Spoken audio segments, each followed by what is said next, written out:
It is the 21st century. It is a world of order, but a world of chaos. A world of power, but a world without security. A world of progress, but a world without direction. The present is too close to us.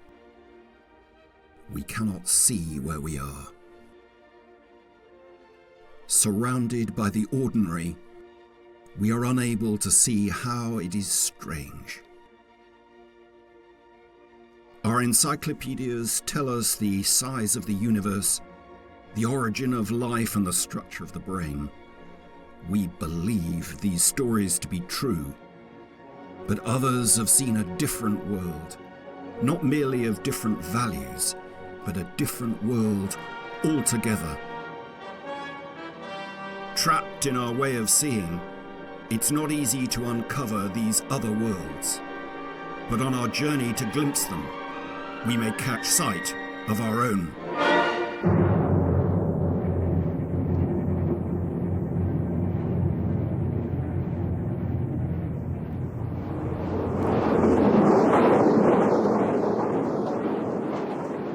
Let me tell you a story. We're all prisoners in a cave. We can't move. Our limbs are strapped. Even our heads are fixed.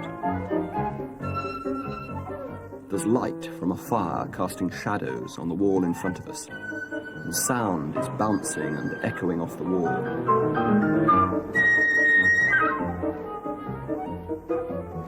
This is the only reality we've ever known. It's as if we're looking at a kind of screen, and we think it is the world. Then, unexpectedly, one of us breaks free and stumbles out of the cave into the sunlight.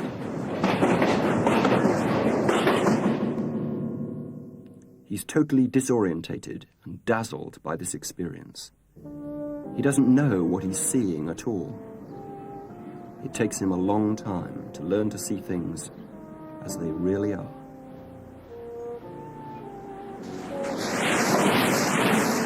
To understand that he previously lived all his life in a state of illusion.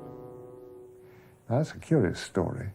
It was first told about 24 centuries ago in Athens. It's one of the founding texts of Western culture. It's the story of how someone traveled from illusion to reality. He somehow discovered the real truth of things. And it's by Plato. Whether we like it or not, this ancient story is part of all of us. It's part of the way we think. The modern world is Plato's legacy in the sense that without his concentration on mathematics as the path to reality, we wouldn't have had modern science, and therefore we wouldn't have had modern technology.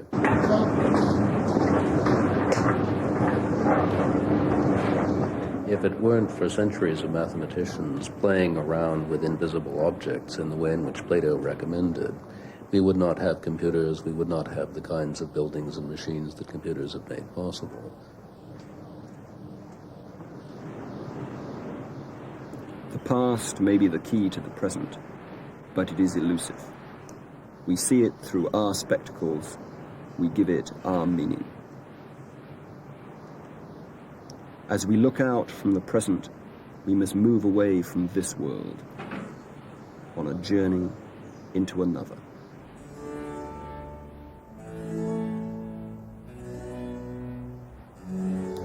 Our story does not start with Plato, but 150 years earlier, some 2,500 years ago, with a more shadowy, legendary figure. We all learnt his name at school, but were given no idea of his importance. His name is Pythagoras. Exiled Romanian Shapti Unguru, professor of the history of mathematics at Tel Aviv University, revisits Crotone, a town in southern Italy once a major city in Greater Greece. As I left Romania, I used the first available opportunity to come to Crotone, the actual place in which the master organized his school and developed his ideas.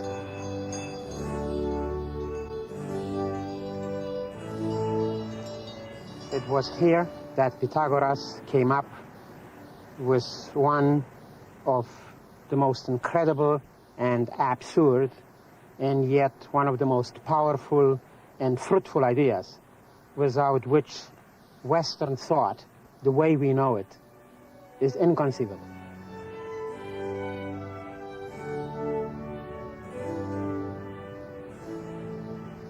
The crucial Pythagorean idea consisted in the view that the material world is actually made up, constructed out of numbers, and that the proper way to understand it is to unravel the numerical relationships lying at the essence of things.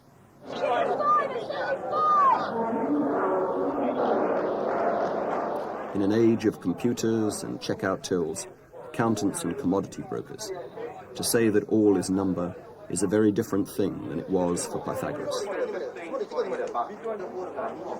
For us, numbers are mundane, prosaic, matter of fact.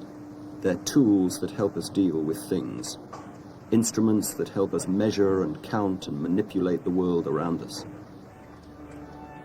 For Pythagoras, numbers had almost magic powers, for they held the secret of the universe. They were no less than the very essence of the world. And it is because we are Pythagoras' children, steeped into his ways of thinking, that it is quite impossible to conceive ourselves in a world for which the Pythagorean patterns of explanation are unavailable to us.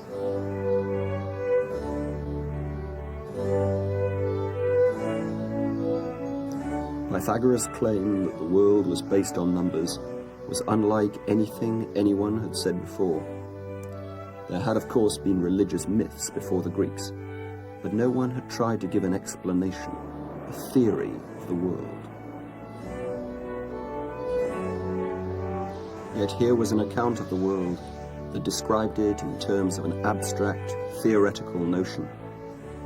Other Greeks had suggested the world was made of water or fire, but you could not point to numbers. You could not find them in the world. It seemed they lay outside of the physical world. Little wonder, then, that for Pythagoras, they were sacred and mystical.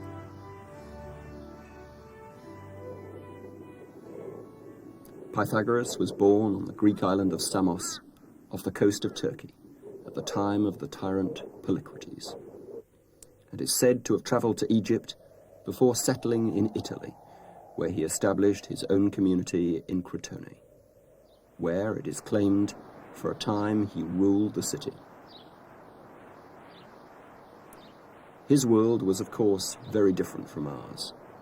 It was a primitive society, lacking technical prowess. But it is not the material differences that separate us from him, but the way we think. According to an ancient legend, one day Pythagoras was passing a blacksmith's, and it occurred to him that the notes made by the hammers against the anvil seemed to vary with the size of the hammer. On returning home, he is said to have tried this out, comparing the notes from different lengths of string, and concluded that if musical notes were numerical, perhaps the world was also.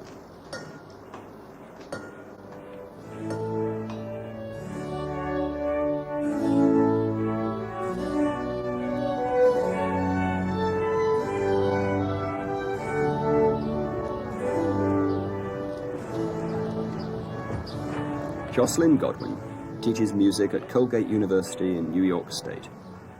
He believes that Pythagoras' discovery not only led Pythagoras to the conclusion that the world was number, but has provided us with the basis of all music.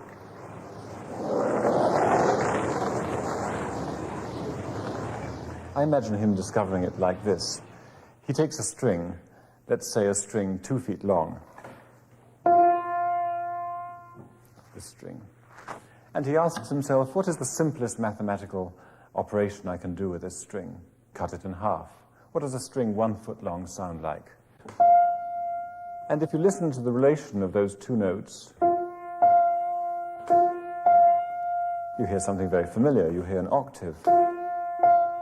What you have there is the framework in which music can happen. So how does it happen? We imagine Pythagoras taking the next step. He divides his string in 3. And the resulting note produced by this length of string is higher again than the octave by an interval which we call the perfect fifth. But you can really make music with a perfect fifth, which you can't with an octave. For example, I can take a chain of perfect fifths, like this.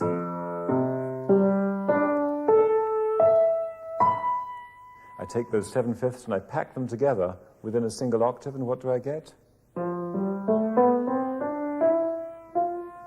The scale that we know, the white notes of the keyboard, are derived from that very simple mathematical operation of dividing a string into 3.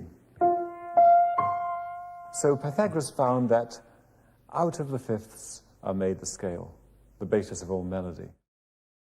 I heard a goose pimples ran up my skin. I said, hi, how you doing? And how have you been? She said, I'm doing fine. I hope you're doing the same. Do you know who I am? Yeah, I remember your name.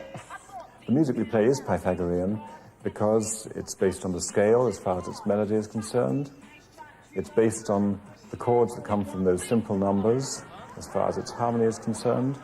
And its rhythm, in most cases, doesn't go beyond the number 4.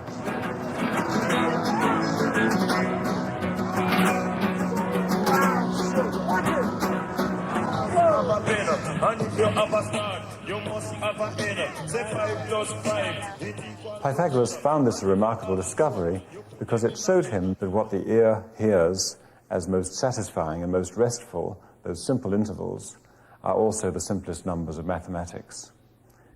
To him, this seemed a revelation that there's something underlying the universe which is attainable by us, both through music and through mathematics.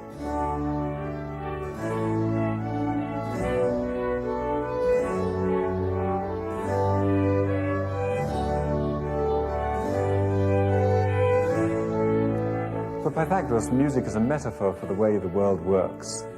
Everywhere we look, we see the interplay of concord and discord, the interplay of harmony and disharmony. We see people and things coming together like the notes of a fugue.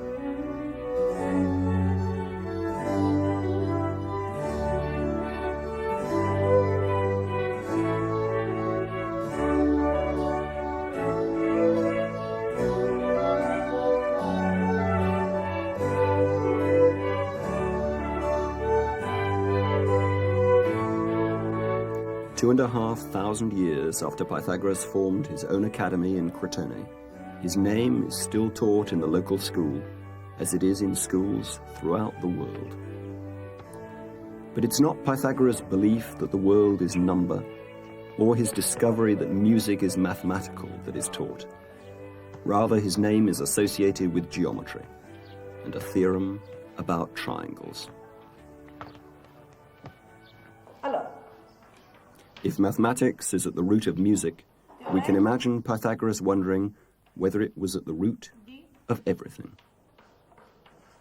Pythagoras. And so he looked to the other senses, to the world of sight, to the world of vision, to geometry, to find a parallel numerical relationship to the one he had uncovered in music. Teorema di Pitagora vuole dimostrare che A. And that is exactly what the Pythagoreans believed they had found with their famous theorem.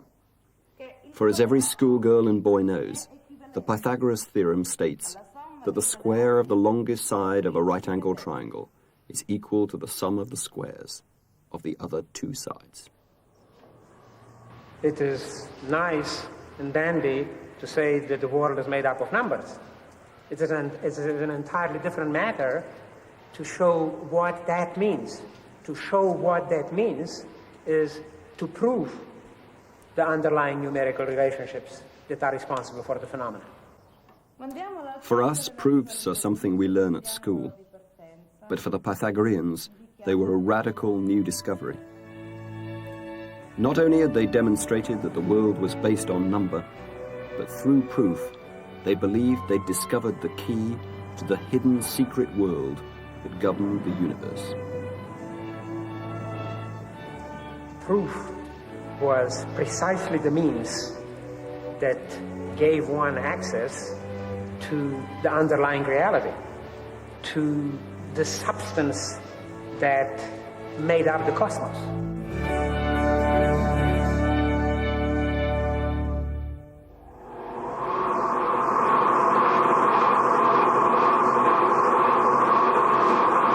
We live in a world of geometry just as much as we live in a world of numbers. We surround ourselves with right angles and straight lines. Almost every object around us is symmetrical and made from elementary geometrical shapes. For us, shape and number are quite separate. In Pythagoras' world, they were inseparable. And we can demonstrate it here by setting it Keith out like this. Critchlow argues that we've much to learn from the aspects of Pythagoras we've discarded. A professor of art and architecture, he was involved in the attempt to complete the largest Gothic cathedral in the world, St. John the Divine, on the fringe of Harlem in New York City. We tend to think of shape as an aesthetic matter, but for Pythagoras, shape, like music, was number. Pythagoras believed that the world could be explained in terms of mathematics. The world we see and experience had inside it mathematical form.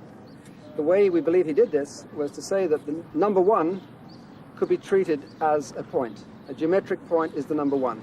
Number two could be represented by two such figures, and that is the definition of a line. 2 points making a line. So the first relationship is a line. By bringing in the number 3 and 3 points, we get the first shape, a triangle. Now we can bring in the fourth one to make a square by doing this, or we can make it into a pyramid by putting the fourth one on top, and we get our first pyramid. So Pythagoras associated numbers 1, 2, 3, and 4 with basic shapes: the circle, the line, the triangle, and the square. And for him, these numbers, these shapes, made up the world.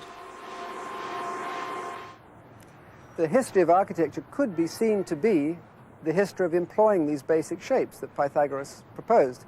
If we look at this skyline here, what do we see? We see nothing but geometry. May be occasional tree, but nearly a complete landscape of geometry. It is both its blessing and its disaster. Pythagoras would have been disappointed, let's put it like that, with New York. He would have been disappointed because he said there are 3 shapes which need to be used in harmony: the circle, the triangle, and the square.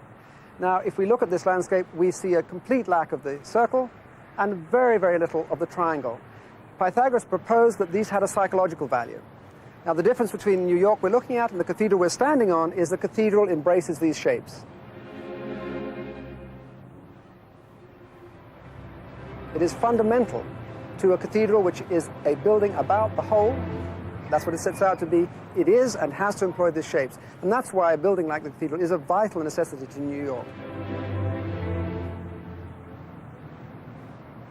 In a sense, the skyline of New York is Pythagorean in the geometric sense.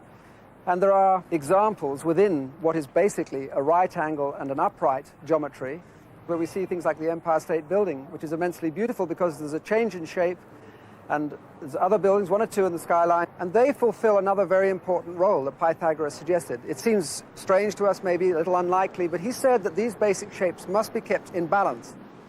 Well, the evidence is right the way through architectural history, through the Renaissance, through Gothic England and France. They always employed these basic shapes in combination, and they were healthy at that point. So one could suggest there is the implication of being unhealthy if you only use one shape and you do not harmonize with the other shapes. It's another reason why the cathedral here and the dome on the cathedral and what the cathedral will finally be will be an immensely important addition to the whole body, the geometric body of New York.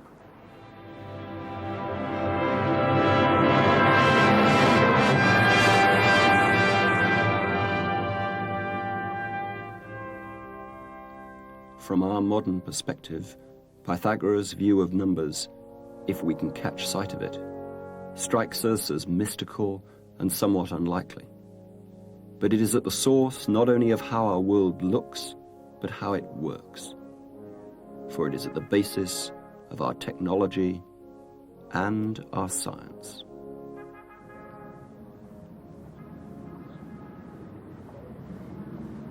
According to Dr. Atkins, a physical chemist working at Oxford, there's no doubt of our debt to Pythagoras. Pythagoras opened the eyes of the world. He had a hunch, and it was little more than a hunch, that mathematics would prove to be the key to the description of nature, the description of everything around us. And in the course of 2,000 years, we've come to see that mathematics is the key to understanding just about everything. Pythagoras had the hunch, but it was Newton who turned it into the extraordinary edifice that we have today. Newton was really the first person to show that mathematics could be used to describe the world. He invented the mathematics that he needed as he went along. Well, I would almost take the view that he discovered it. The mathematics was around, and he prized it out of the universe. Take this game of croquet, for example. It might not look like mathematics, but you can describe its motion using mathematics. The speed of the ball, its position, the direction in which it's traveling, and its mass, the impact of the mallet on the ball. All these things can be summarized once and for all in a single, very simple mathematical expression. Essentially that the force is equal to the mass times the acceleration. The history of science has been the development of laws that have uncovered the numerical relationships between things, which Pythagoras had only guessed existed. Mathematics is a kind of very concise picture of the landscape. When you look at the pattern in which a tree grows, it's almost as though you see the mathematics forcing itself on your attention from inside the fabric of the universe. We see the way that a plant grows, that a flower opens. In each case, we find that it represents a particular type of mathematics. You may think that maths can never come up with the unexpected, so how can it possibly account for the rich complexity of the world that surrounds us? How can it account for the complexity of trees and of flowers and of people?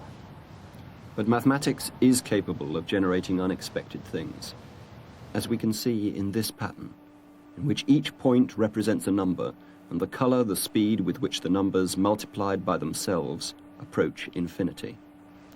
Although generated by a simple rule, the pattern contains almost limitless complexity.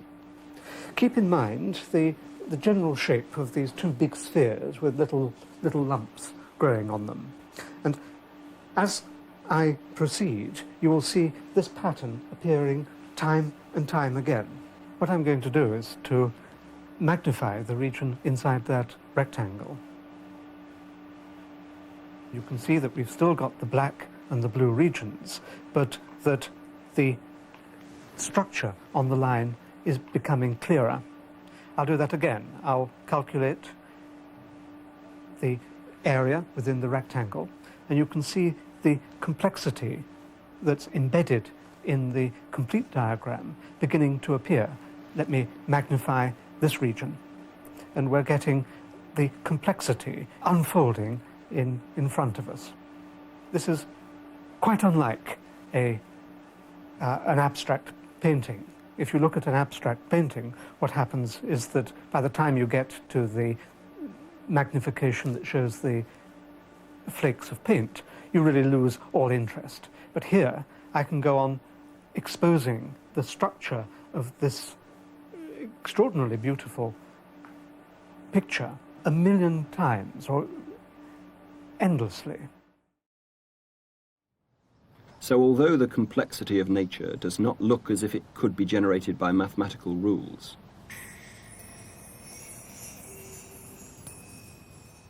patterns like this show that simple numerical relationships, repeated endlessly, can produce quite unexpected results.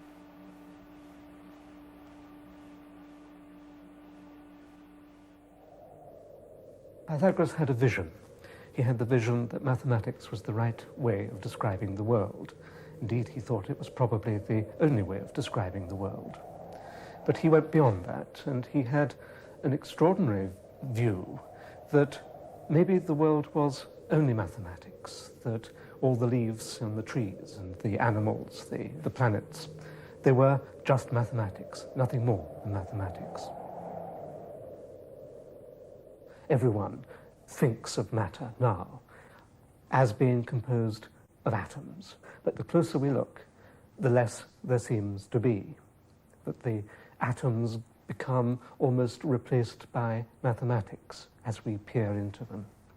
So if I were to ask anyone what they meant by substance, they might say it's stuff that you could touch. Then I might press them to go a little further, and they might say, well, it's a collection of atoms. But why should I stop there? Why don't I press them even further? And then they will say, well, it's made of electrons. They might say, well, it's made of nuclei. So I can go on pressing. But when I press them to the point of saying, what do you mean by a proton? What do you mean, really, truthfully, deeply, by an electron or a quark? All they can do is not say, well, it's a little piece of rock in the middle of it all. All they can do is to point to a collection of mathematical expressions and say, this is what I mean.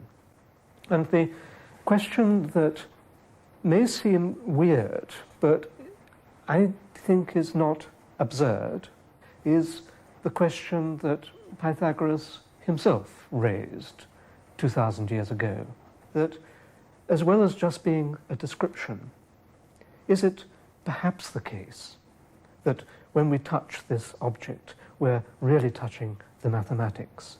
That is mathematics the deep structure of the world?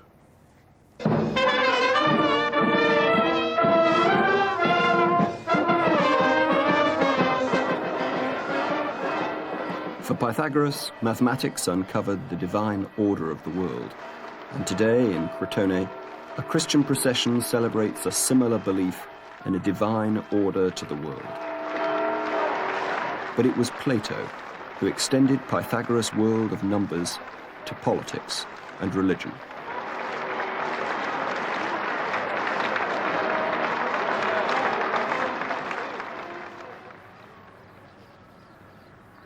Plato, a Greek aristocrat, came to Crotone 80 years after Pythagoras' death. No written remains exist of Pythagoras' teachings, but Plato's works remain almost intact and have echoed through the centuries of learning that form the culture of the West. Pythagoras' view of mathematics was adopted by Plato. But Plato went further and saw mathematics as part of a perfect, pure world, an ultimate reality, which contrasted with the world of appearances, of shadows, that surround us. In so doing, he set up the very framework of our thought.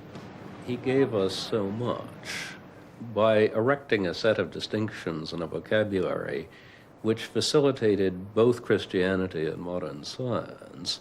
He made what we think of as the civilization of the West possible. Composer Malcolm Williamson was master of the Queen's music and wrote a ballet based on Plato's famous analogy of the cave. Plato is as relevant today as, at least as relevant today as when it was written. And I can render it, I believe, in musico-balletic terms, in a way that I couldn't rewrite it, I couldn't put it down as drama with a spoken word.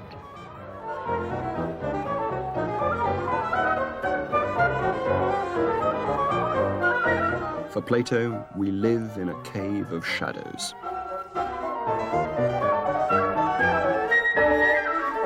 Since, as prisoners in the cave, we've known nothing else, we believe these shadows to be reality. Look, you're the reality. There's the firelight, and this is just a shadow. You must be doing the same as what she's doing. Do you realize that? That's right, yes, good. But you're reflecting from over there. Do you see Edwin and his girlfriend there? You're an engaged couple, but you're just the shadows. And prisoners, will you look at these as if they are real things? I know they're only the shadows of the puppets cast by the firelight, but you think that this is all that life is. This is the only world you know. You've never seen these puppets behind you. And now comes the terrible shock when one of you decides to break loose and see if there really is another reality. This perfectly ordinary man, one of many prisoners, first of all thinks that the shadows are reality, an ultimate reality. Then he moves up to seeing that the puppets are real and the shadows are only from the puppets. Then he sees the fire that causes that. And then he goes into the upper world and he sees in the pool this beautiful, beautiful image, which is the moon. And he thinks, at last I've found the ultimate reality. But then his experience with water shows him that it's a reflection, yet another illusion, and he moves from that to looking at the moon itself, which he thinks is the ultimate.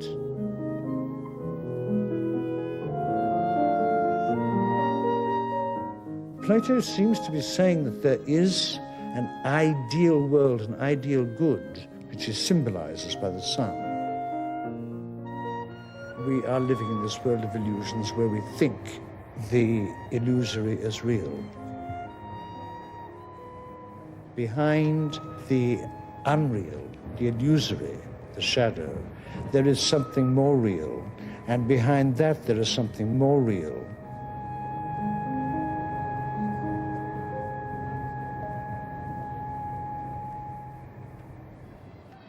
So for Plato, behind every appearance, behind every shadow, was an ideal form. These forms were arranged in a hierarchy. The forms of simple objects like tables and chairs were at the bottom, while abstract forms like beauty and justice were close to the top. The highest form was the good. For Plato, we live in a world of illusion and must strive to reach a higher, purer, more perfect world. But how was this world to be reached? How could we break our chains and escape from the cave? Plato's answer was through thought, reasoned argument, and reflection. And only a few, the guardians of the people, the philosopher kings, could have access to this higher world.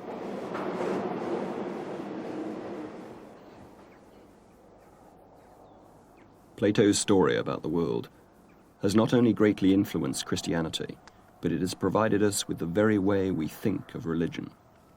Something to aspire to, something beyond, something pure and good and not material. The whole way we see Christianity is coloured by Plato's vision of the world.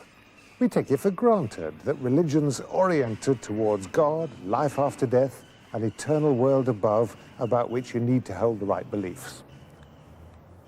For the monks who lived in this place, the fusion of Christianity and Platonism had become complete. The Bible's earth and heaven had been amalgamated with Plato's world of sense and world of ideal forms.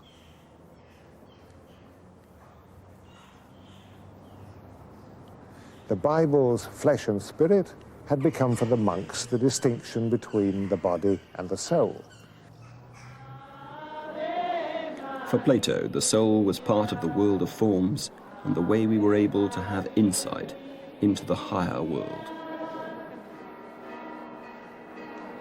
Plato held that the forms of thought are themselves immortal and unchanging, and if our minds can handle them and we can familiarize ourselves with them, then we belong to that world. We're immortal too.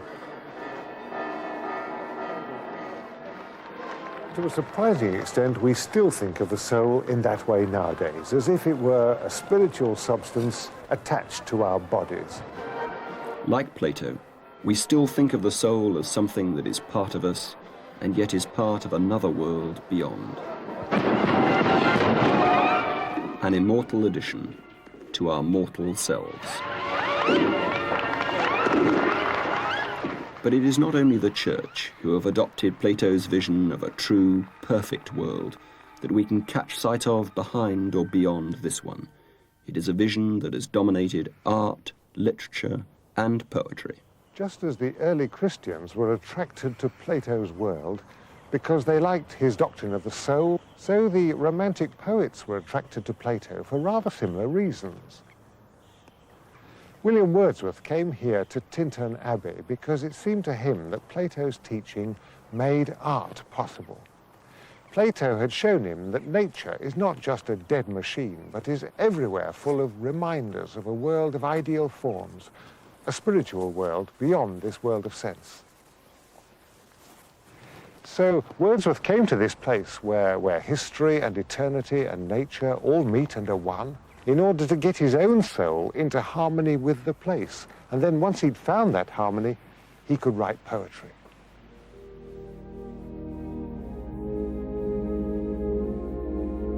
These beauteous forms, to them I have owed that blessed mood in which the heavy and weary weight of all this unintelligible world is lightened.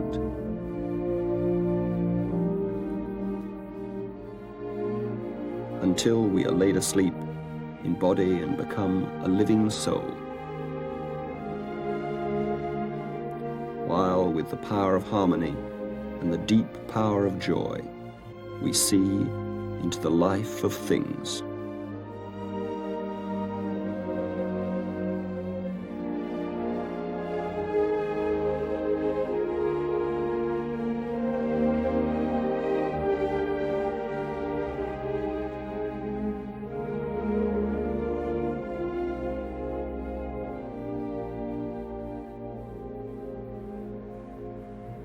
In general, any work of art is a reflection of a reality, and any work of art is striving to realize something that is going to capture the essence of the moment. So it's a matter of capturing something that's going to last out of something that is impermanent.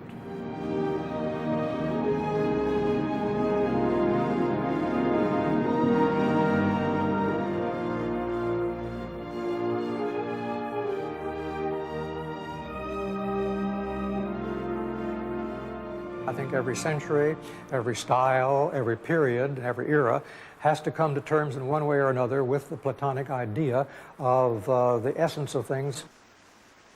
Plato was critical of art because for him art meant imitation.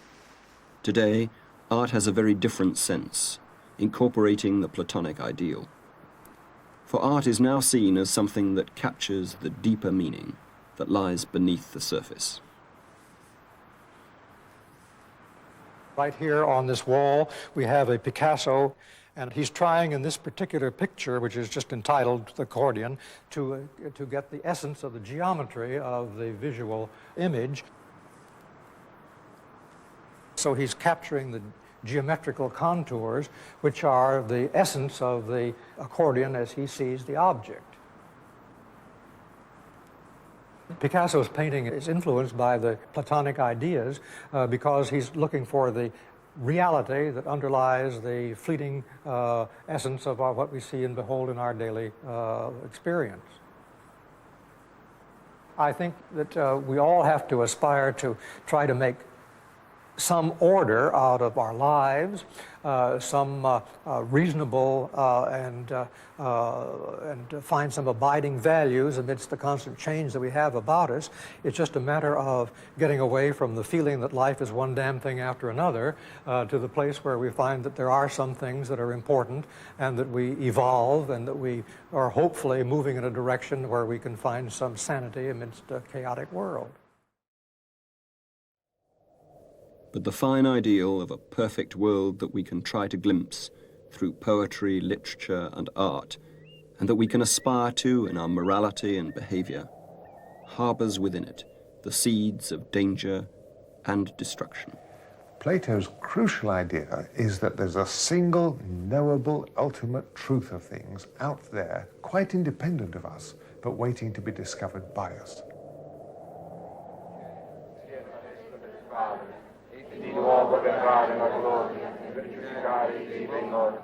The trouble is that if there is just one absolute truth in that way, and we can learn it, then an elite group of people can be schooled in it till they all know it alike without any disagreement, and then they'll have the right to rule.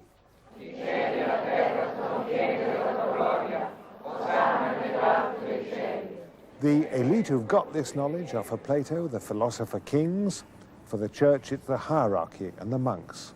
Either way, you're initiated into a power elite of people who must guard a deposit of sacred, divine, unalterable knowledge that's come down from the heavenly world. And for the sake of that knowledge, people are prepared to persecute.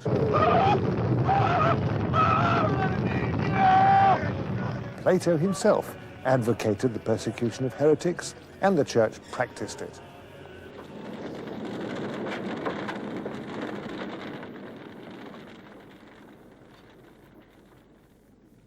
For the youthful Plato, the sentencing to death of the great thinker Socrates by the democracy of Athens for leading the youth of the city astray was a great shock. For us, almost the world over, democracy is seen to be a good thing. But for Plato, it was a dangerous, chaotic form of mob rule. Applying his idea of a true, perfect world to society, Plato argued that society should be run to ensure that the finest and purest goals were striven for, rather than to assuage the immediate demands of the mob. In the Republic, Plato's description of his perfect society, it was philosophers, the guardians of the people who were to rule. They alone could see the truth, could see what was right. Julius Tomin is a Czech philosopher who now lives in England. In politics, as with Christianity, Plato's vision of a true, abstract, perfect world is at one and the same time both a fine, laudable and desirable ideal and a dangerous threat. Tomin is a man who has lived through the paradox of Plato's ideas, who sees their strength and value and their danger. Standing in front of Marx's tomb, with Plato's Republic in hand, it seems to me as if here Plato's ghost has come alive. The inscription on the tomb, which says that for Marx the point is in changing the world, catches the very essence of Marxism.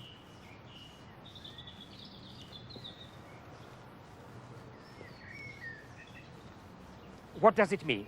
It means you must know what is the best world, and you must get power to change the society, and that's in the very essence of Plato's own project in the Republic. Not even the rulers in Plato's state are entrusted with knowledge. It's Plato who prescribes. You have a perfect parallel in Marx. It's not actually the party members or even the Politburo of the Central Committee who are entrusted with knowing where to go and how to do it. It's all prescribed in Marx. Like the philosopher rulers and the priests, the party elite are the only ones with access to the truth, and they have the right to impose it on everyone else for their own good. There is a lot in Marx for which I am positively and deeply indebted. It made philosophy something which mattered for me personally, and which I knew mattered to my nation, and ultimately mattered to the world.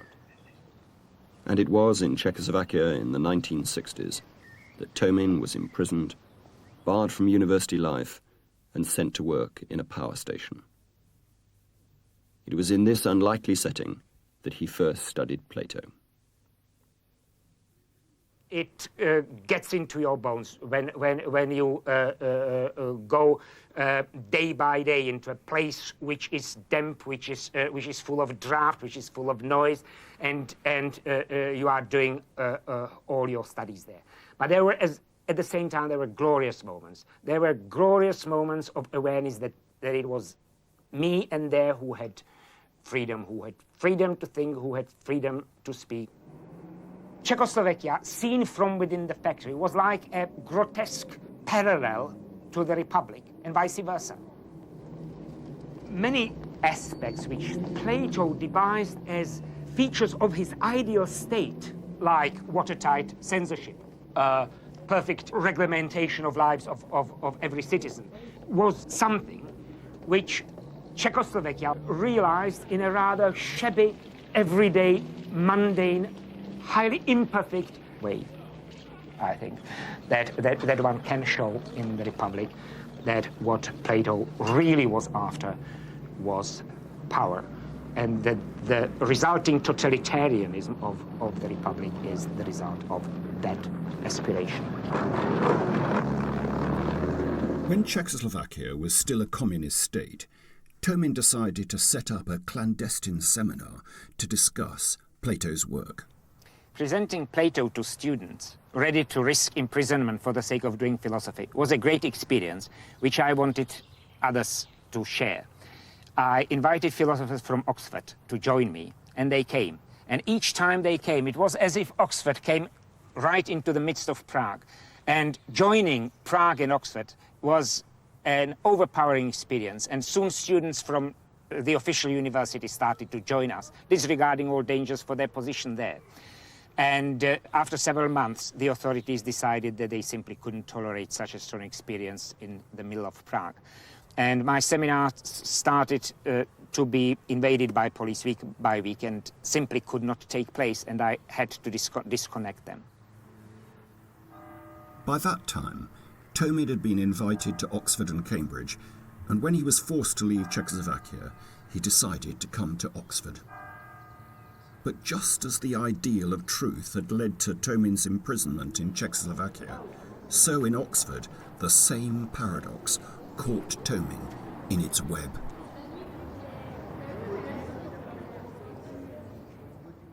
The problem in the West is that everybody is taught and believes and accepts that he lives or she lives in a free society, that he is subjected to no propaganda. And so the constraints which are placed on one's thought are much more subtle. Just as the authorities in Czechoslovakia had opposed Tomin's views because they threatened their truth, so Tomin argues in the academic world of the West there was opposition for similar reasons. Although philosophers travelled to his seminars in Prague, once in Britain, Tomin believes his views were a threat to established positions and the prevailing truth.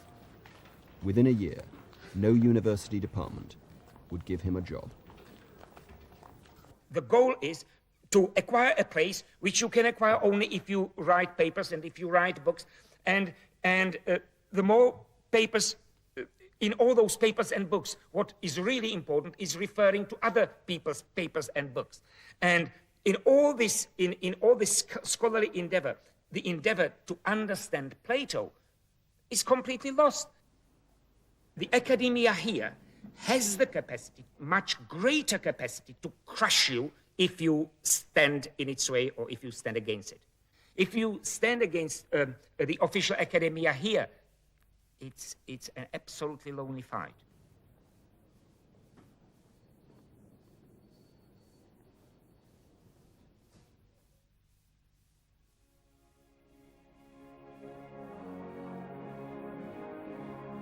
Plato's legacy is everywhere.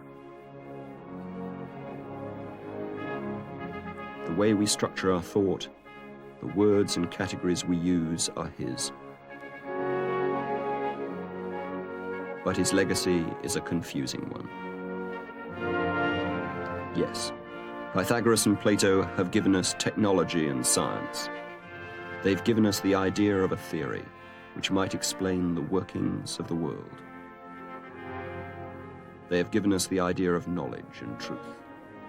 They have given us ideals, social, political, religious. But if we owe our success to Plato, we also owe our chains. in art, religion, science, and politics. We have fought to impose one truth. We have sought to maintain our truth over the truths of others.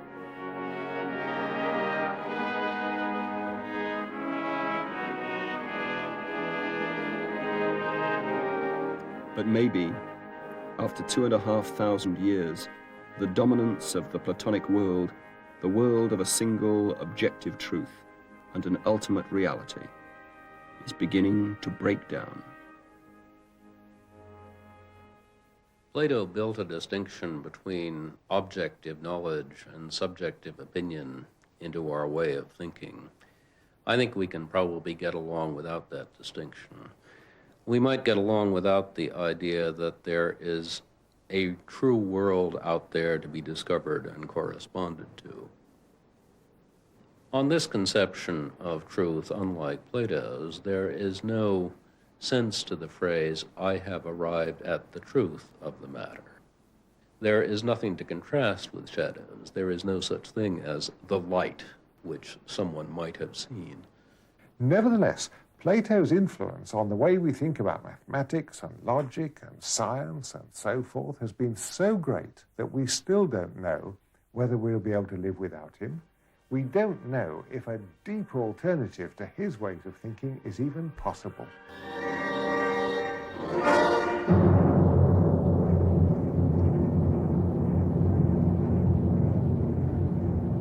And so it is. We live in a world of order and a world of chaos, a world of progress and a world without direction. It is the 21st century.